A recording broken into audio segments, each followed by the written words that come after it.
நெல்லை, குமரி மாவட்டங்களில் அதிமுகவின் இரட்டை இலை சின்னத்தில் போட்டியிட நாடார் சமூகத்திற்கு அங்கீகாரம் மறுக்கப்பட்டுள்ளதாக நாடார் மகாஜன சங்கத்தினர் குற்றம் சாட்டியுள்ளனர்.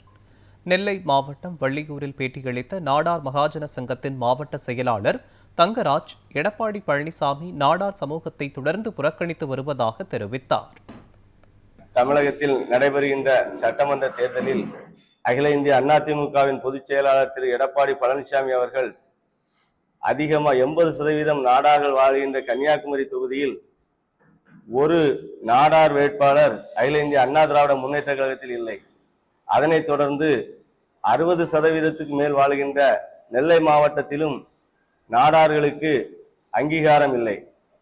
அகில இந்திய அண்ணா திராவிட முன்னேற்ற கழகத்தில் இருக்கின்ற நாடார்களில் எவருக்கும் ஒரு இரட்டை இலை சின்னத்தில் திரு எடப்பாடி அவர்கள் வாய்ப்பு வழங்கவில்லை என்பதை கருத்தில் கொண்டு இந்த பத்திரிகையாளர்களை நாடார் மகாஜன சங்கம் மூலமாக சந்திக்கிறோம். எங்களுக்கு வருகின்ற 9ஆம் தேதி வரை இந்த நம்முடைய மனுக்கள் தாக்கல் பற்றி வாபஸ் வாங்கக்கூடிய டைம் இருக்கிறது. அதற்கு முன்னால் எங்களுடைய சமூகத்திற்கு கன்னியாகுமரி, திருநெல்வேலியில் ஒரு அங்கீகாரத்தை திரு எடப்பாடி அவர்கள் தர வேண்டும். நாங்கள் குறிப்பா யாருக்காகவும் கேட்க வரல, சமுதாயத்திற்கு எங்களுடைய நாங்க நாளைக்கு ஒருவேளை இந்த எதிர்கட்சியா இருக்கின்ற எடப்பாடி நாளைக்கு முதலமைச்சர் ஆனா கன்னியாகுமரி மாவட்டத்திற்கும் திருநெல்வேலி மாவட்டத்துக்கும் அமைச்சர் பதவி கொடுப்பாங்க. அந்த அமைச்சர் எங்களுக்கு யாரு?